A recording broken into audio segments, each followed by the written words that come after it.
Hello, and welcome back to 1 Minute Remaining. My name is Jack Lawrence, the host and creator of this show. In this podcast, I speak with many inmates currently serving lengthy prison sentences for a range of different crimes. If this is your very first time listening to the show, well, number one, welcome.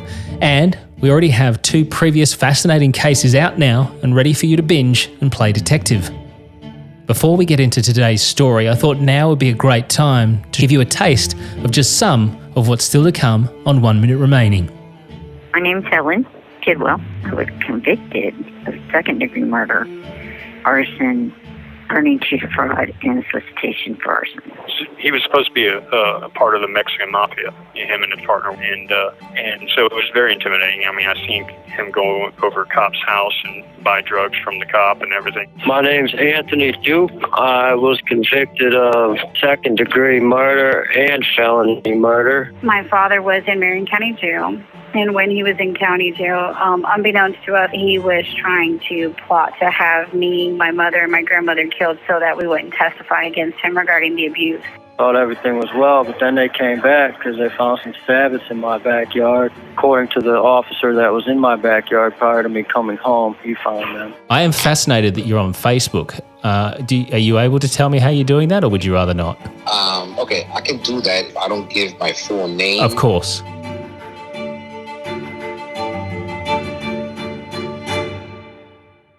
In today's episode, we'll hear the story of David Talley, our first male inmate for the show. I first heard about David's story via TikTok. In the early stages of this project, I shared a few videos online which got quite a lot of attention and were seen by hundreds of thousands of people. One of those people was David Talley's son. Hello? Mr. Talley, sir. Hey, how you doing, I'm good, my friend. How are you? Good. David's son messaged me after seeing my videos chatting with Kim and Doris and asked me if I could help his father and draw attention to his case. Hello, this is a prepaid call from David Talley. an inmate at a Florida Department of Corrections institution.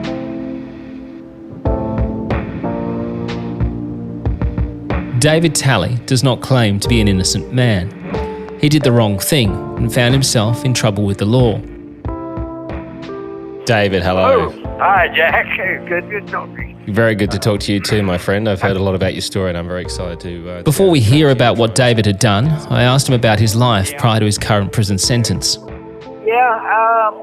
I grew up, I dropped out of school early and I went to work right away. So I was kind of a self-sufficient man. You know, I've always worked hard and I was married at a young age and I really think that's what started my whole downward spiral. Was I went through a bad divorce back in '84, and then I got introduced to cocaine, the crack cocaine, of course, and I became severely addicted, and my life was just pretty much a downward spiral from there. I ended up in and out of prison.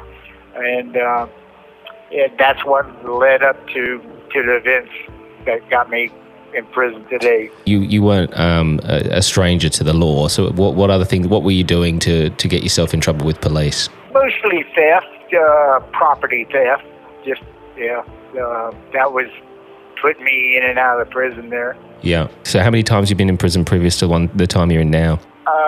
4 times. Right, and what were those sentences?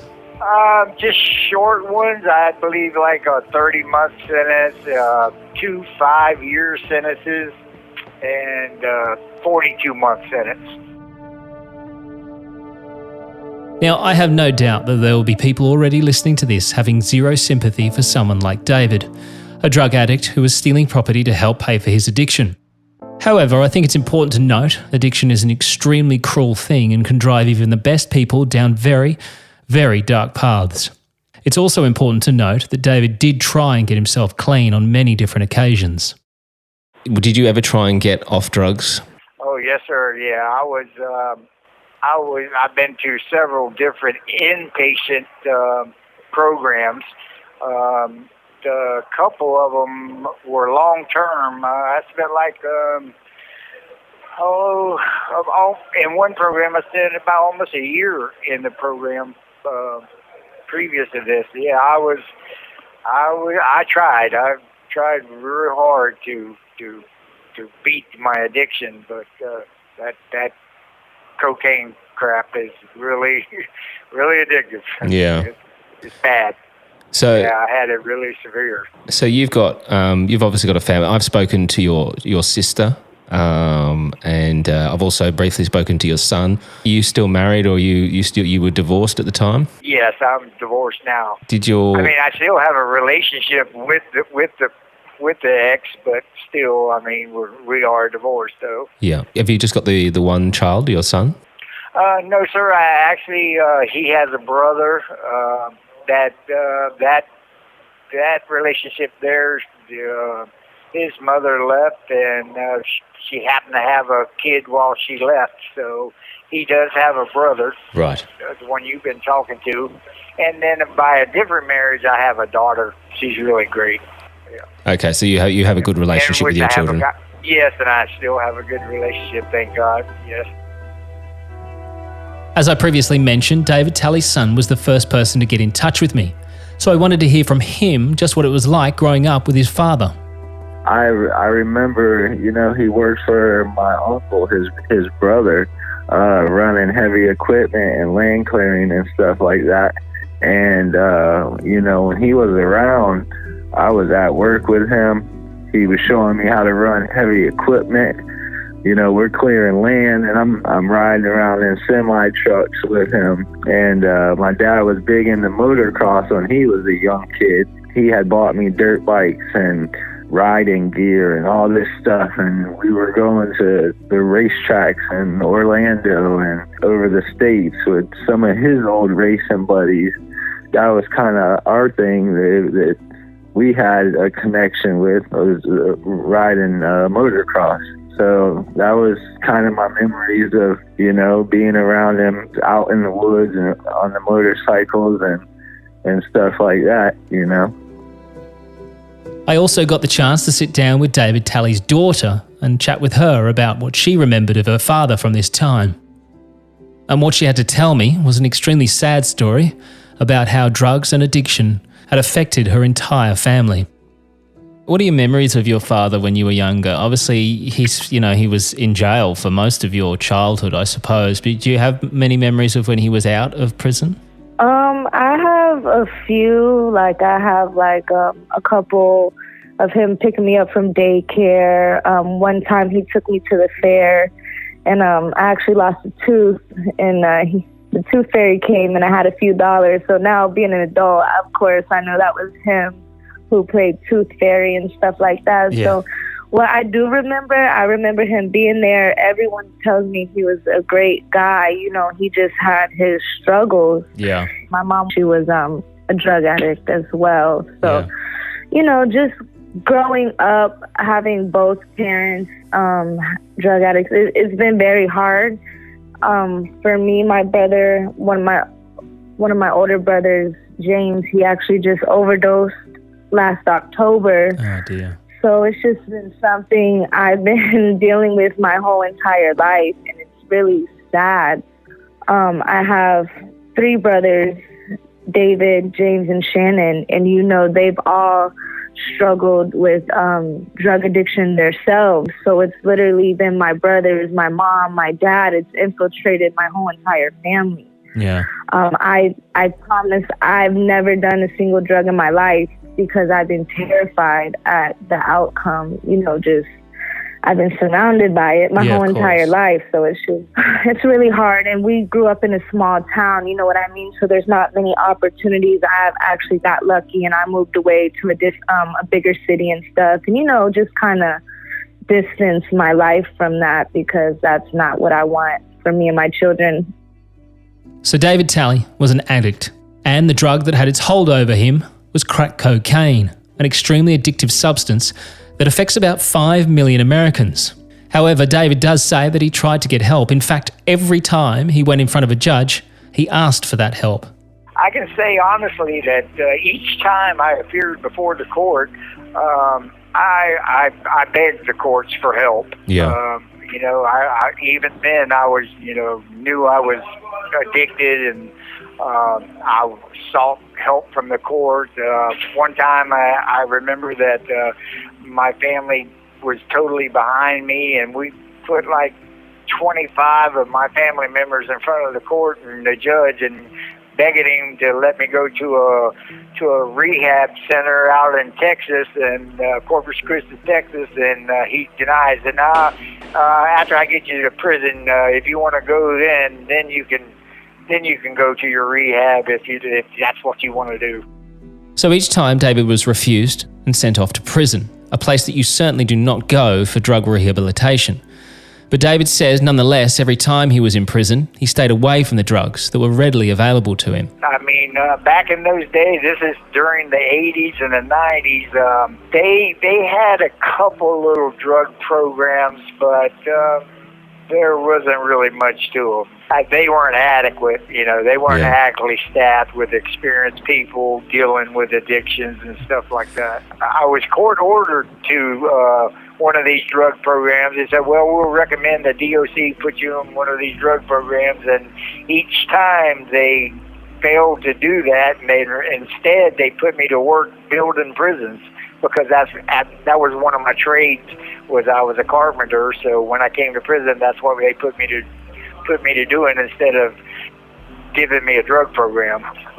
So I know it can be pretty easy to still get drugs in prison. Were you still taking drugs while you were in prison in those early days? No, that's one crazy thing about it. It's just like this day now. I've been in here for 22 years, and I haven't used a drug since I've been in here. And let me tell you, right now, when the place I'm at currently in here right now, they are just wild with it. So, I mean, you could be still taking drugs if you wanted to. Oh, absolutely. They're readily available everywhere, every corner you turn.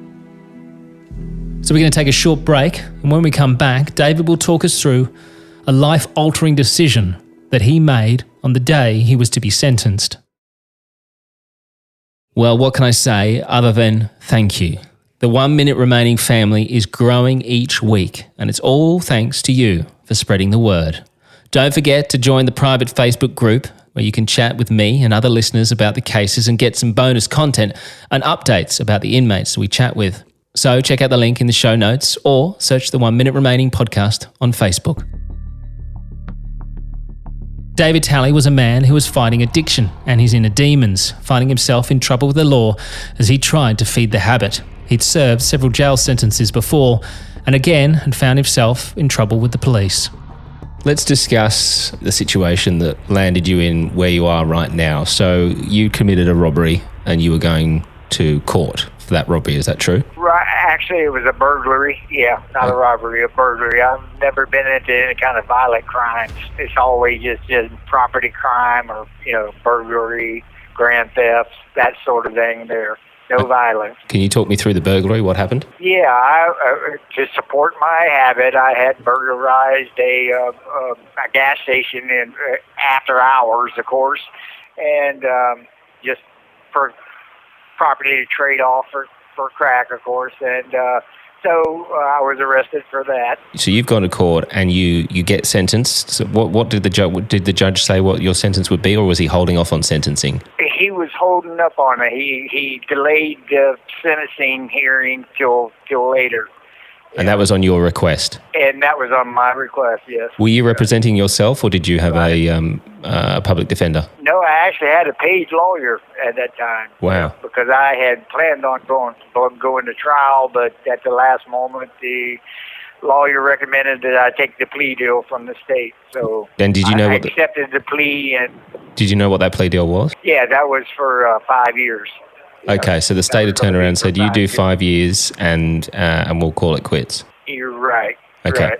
So with that 5 years, was there any parole within that, or was it just a straight 5 years? You're going to jail for 5 years, there's no getting out early? Yeah, it was a straight 5 years. It wasn't a mandatory 5 years, but yeah, okay, 5 years. So what's going through your head in that process? So you've been told that you're going to get a mandatory 5 years in prison. What's going through your head at that stage? It was just, again, caught up in my addiction. I was just tired of going to prison, and I don't know. I wasn't thinking clearly that day, of course, because I mean, it wasn't like I was unfamiliar with the prison system, and it wasn't that I couldn't do the time. It was just I was just tired of the addiction leading me in and out of prison. And the judge allowed me. I asked him to allow me time to go speak to my family, especially my son and my daughter, to explain to them that, once again, here I go back to prison again. In your mind, you had no, you knew you weren't going to be going back to jail. You were like, I'm not going back to jail. That's why you asked for that furlough. Yes, sir. That's it entirely. Yes. Okay. So I had it in my mind. Yeah. I wasn't going back. Right. Okay. So you've asked for the furlough. The judge has agreed to that furlough. How long was it supposed to be for? 2 days? A day? Yeah, it was just for a couple of days. 2 days, I think, that occurred on Wednesday. I was supposed to return on Friday. Yeah.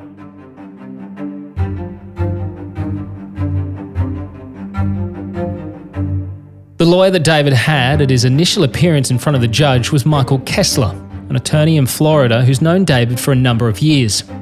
Michael explains the stipulations outlaid by the judge on that day, as well as the repercussions of what would happen if David did not turn up. His initial sentencing was looking to be around about, correct me if I'm wrong, I think it was about 5 years?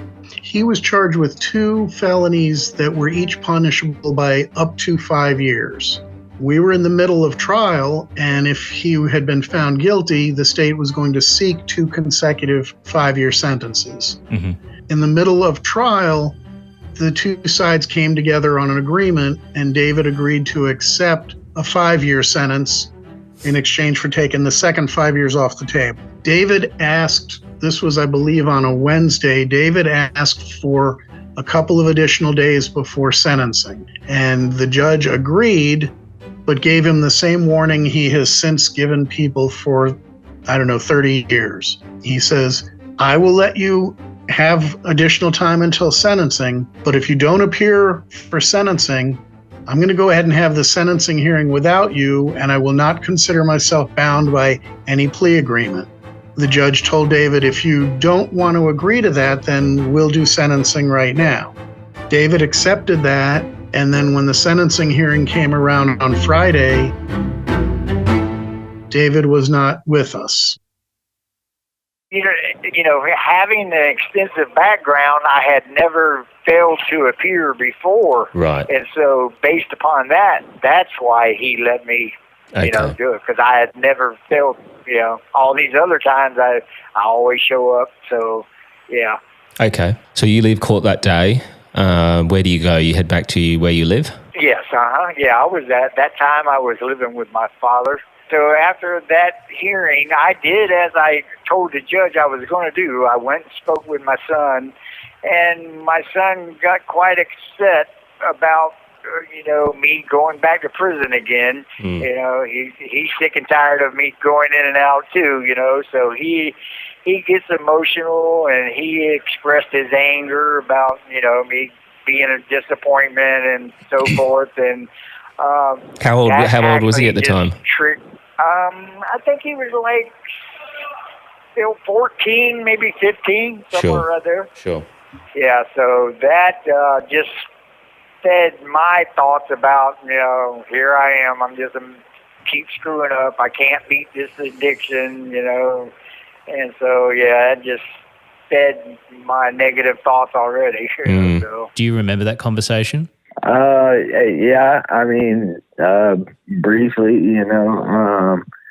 not word for word or anything like that, but no, I was really upset about it because, like I said, it was a short sentence, and it wasn't even really about the fact of me not having him around, but I was more mad about the fact that he was doing the same thing to my baby sister, right? Yeah, that he did to me, or was doing to, you know what I'm saying? Yeah, absolutely. So I really felt bad for my baby sister. Yeah, it was pretty devastating. It was always, I'm gonna get better. Things are gonna change. You know what I'm saying? And I could understand now at this point in my life, I could understand what position he was in at the time. But yeah, so it was definitely a heartbreaker, you know. And then the fact of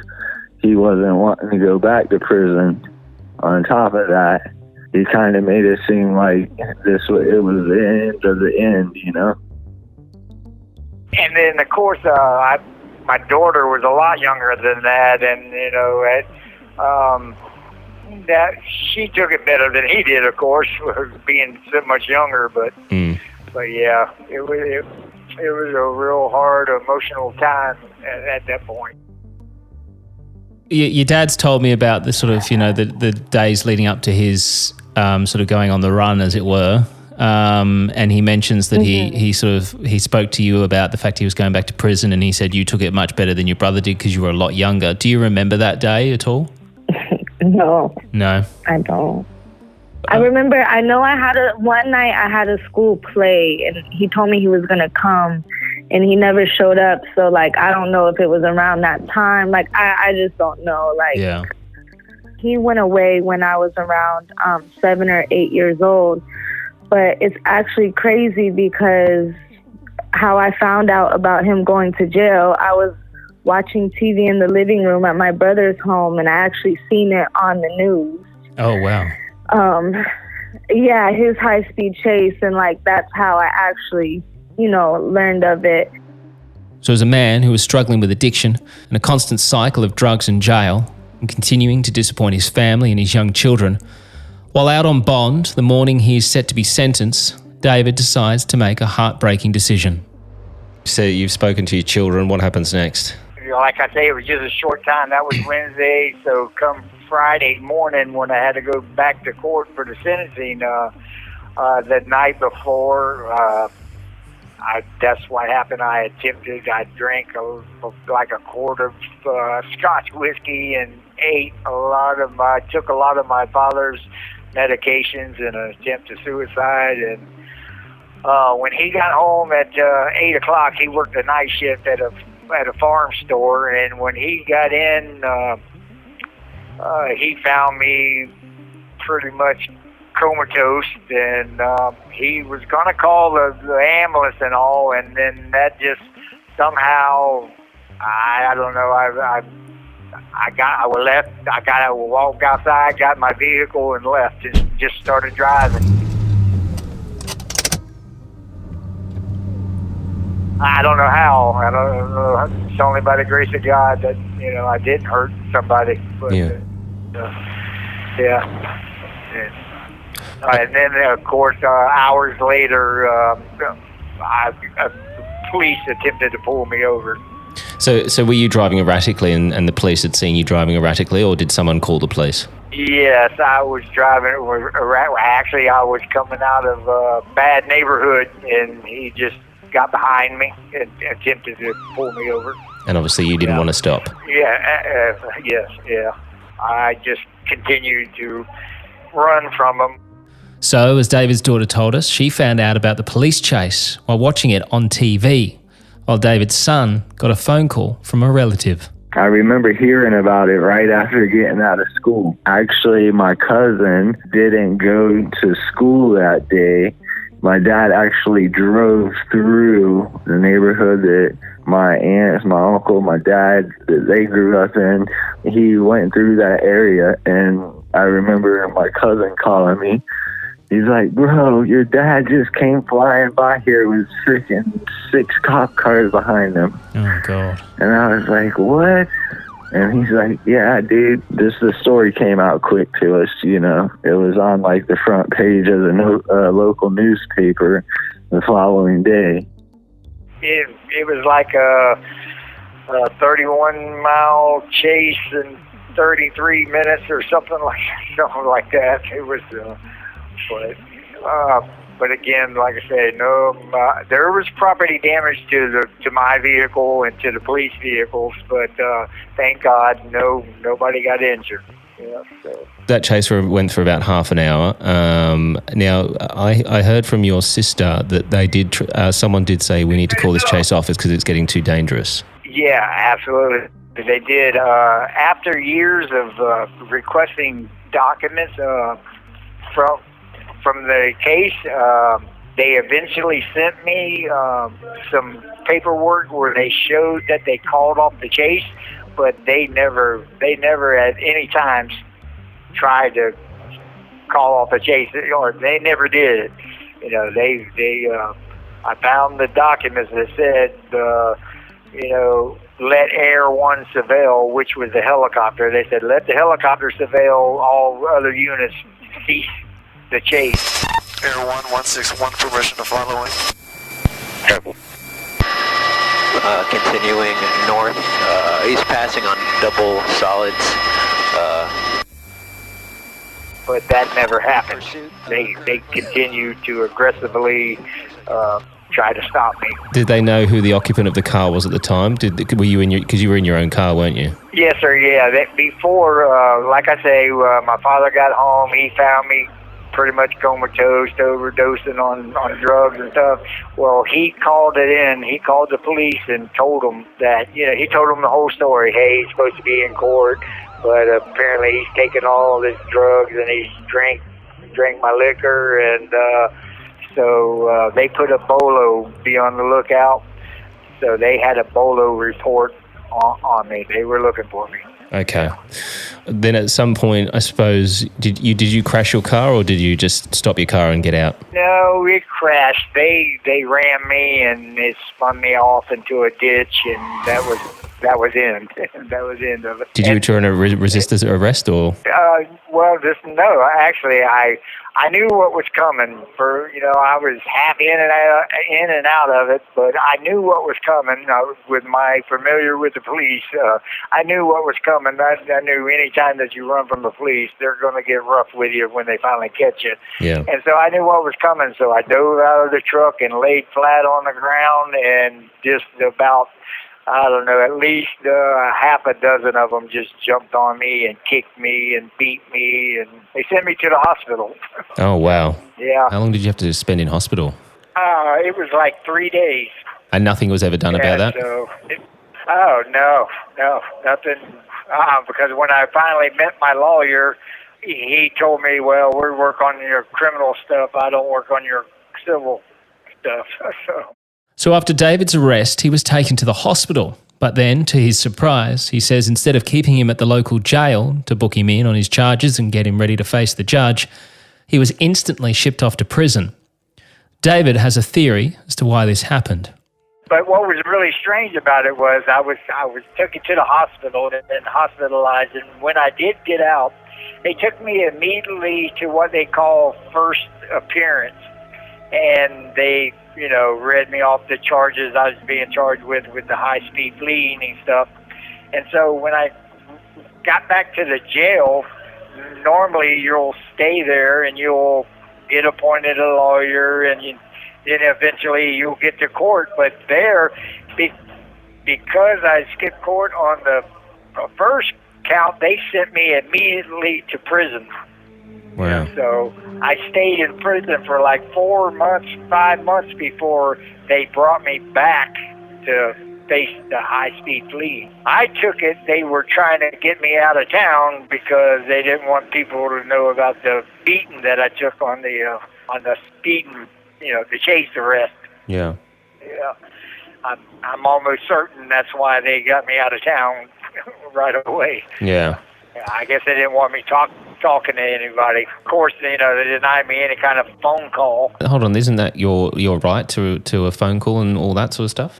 Sure it is. But you just didn't get any of that? Yep, I didn't get any of that. So when was the first time you got to speak with a lawyer? Not until I got returned. It was a little over 4 months. They brought me back to St. Lucie County, back to the jail, and then finally booked me in on the high-speed fleeing and stuff like that. And so I'm assuming you got assigned a public defender? Yes, I mean, I've heard a lot about public defenders and how they're usually juggling hundreds of cases. They just want to try and, get your case sorted so they can move on to the next one. What was he telling you about the situation? The first time I met this attorney, he made an offer to me, from the from the state attorney, he relayed a offer to me, and because of the confusion of how he was already appointed my public defender, you know, I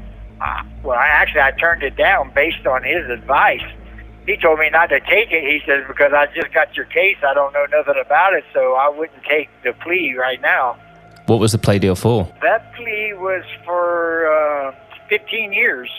Little did David know that at that time, if he had taken that plea deal on that day, he right now would have been out of prison 7 years ago.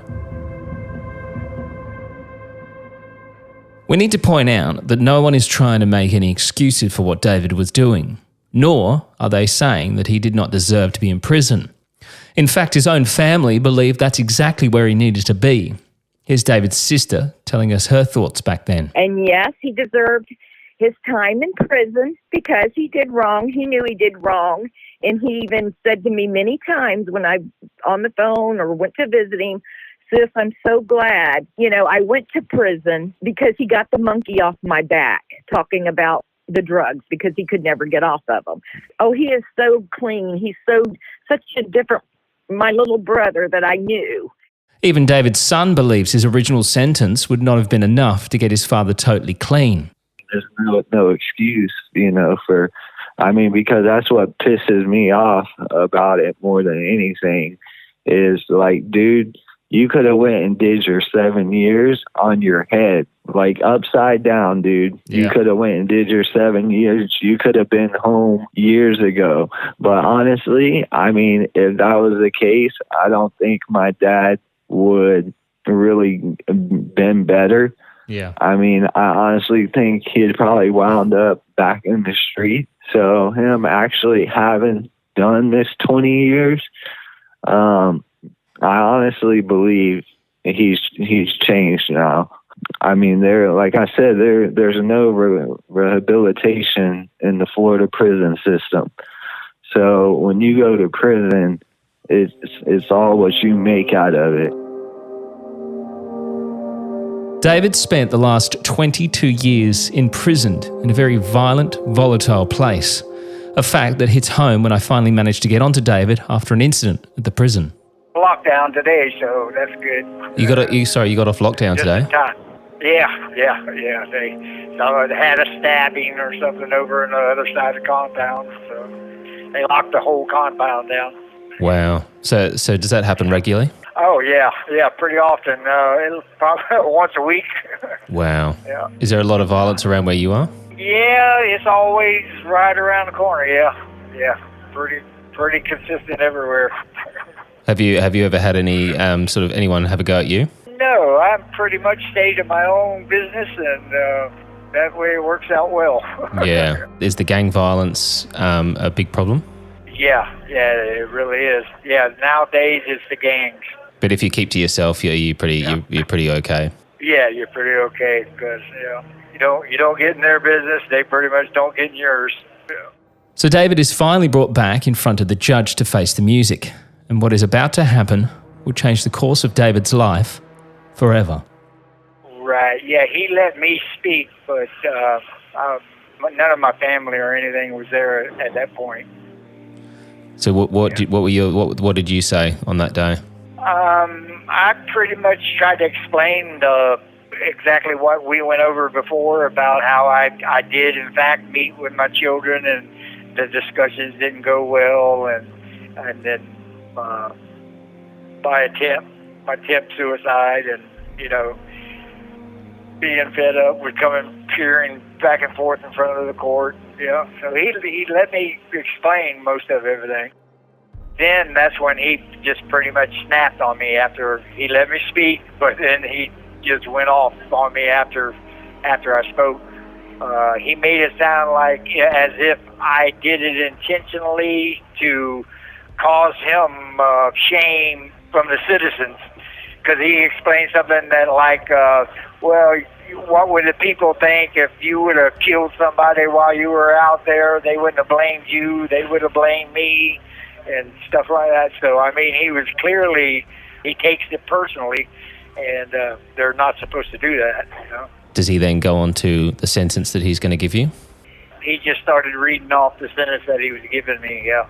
He just started out with two of the highest offenses, which were batteries on Leos, which carried 30 years. The first 30 years runs consecutive of your other case. The second 30 years runs consecutive to the first 30 years, and then 15 and another 15 and two more 5-year sentences, everything running consecutive for a total of 100 years. So thankfully, David says no one was harmed during this chase. No members of the public or police were injured while he was on the run. However, when he's brought back in front of the judge, he's charged with the following: battery on a law enforcement officer, carrying a maximum prison sentence of 5 years.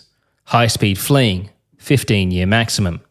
Aggravated assault on a law enforcement officer with a deadly weapon. The deadly weapon in this case is David's car. They say when David struck another police officer's car with his car, that is aggravated assault with a deadly weapon on a law enforcement officer, carrying a maximum of 15 years. Resisting officers with violence, a 5-year maximum. And 2 counts of aggravated battery against a law enforcement officer, both carrying a maximum of 30 years in prison. David Talley was given the maximum on every single one of his charges without the possibility of ever getting parole. The issue here is that Florida as a state just doesn't have a parole system. David's former attorney explains. I just find it amazing that he cannot get any form of hearing where they can say, look, let's have a look at what's happened over the last 22 years. You've become a law clerk. You're working in the prison. You've been clean. You've stayed out of trouble. You've proven that, you are rehabilitated. You're in a situation where you can get drugs if you want them. You haven't. You're focused on, your life and getting yourself on track. You know what? 22 years for what you did, I think we can safely say you've paid your debt to society. I agree completely. And that's traditionally how a parole system works. We have still by law a parole board, but I don't think a governor has appointed anybody to the parole board in more than 20 years. Wow. So there aren't any parole hearings because there's nobody on the parole board to hear them. Florida just doesn't use that anymore, and the judge doesn't have the authority to have a hearing and consider any of those things now.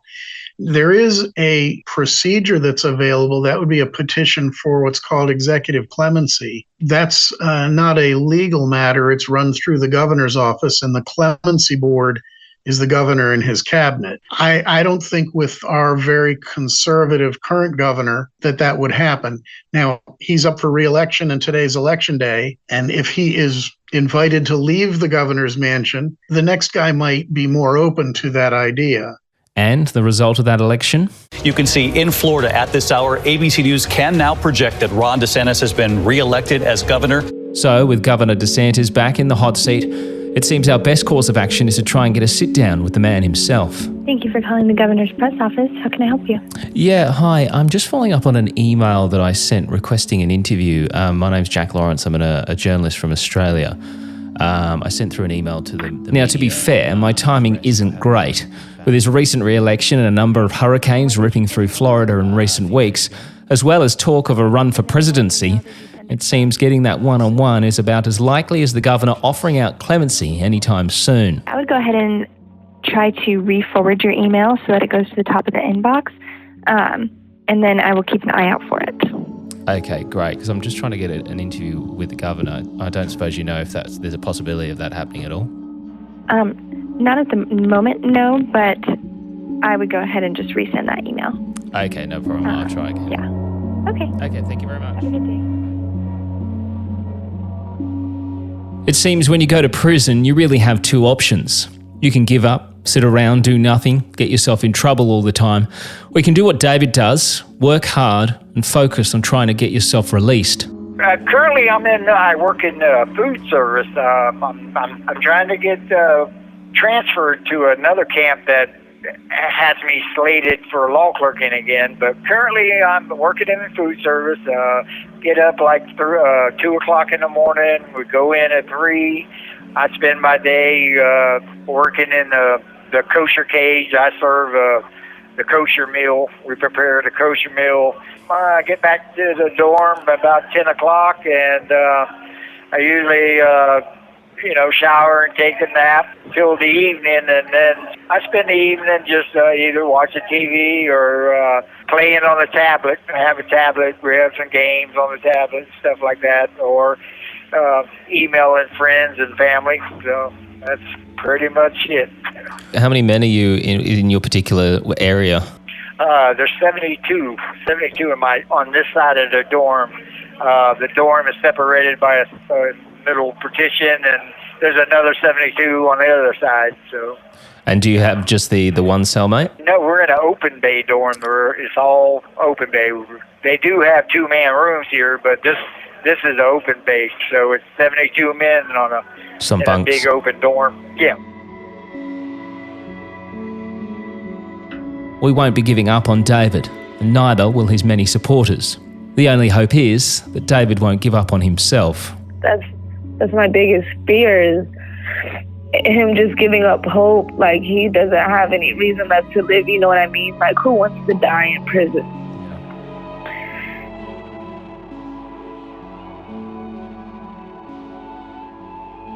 We will continue to follow up on David's story, and I'll update you on any further developments in his case. Of course, with David having a 100-year sentence with no option for parole, he faces the real possibility of living out the rest of his life behind bars.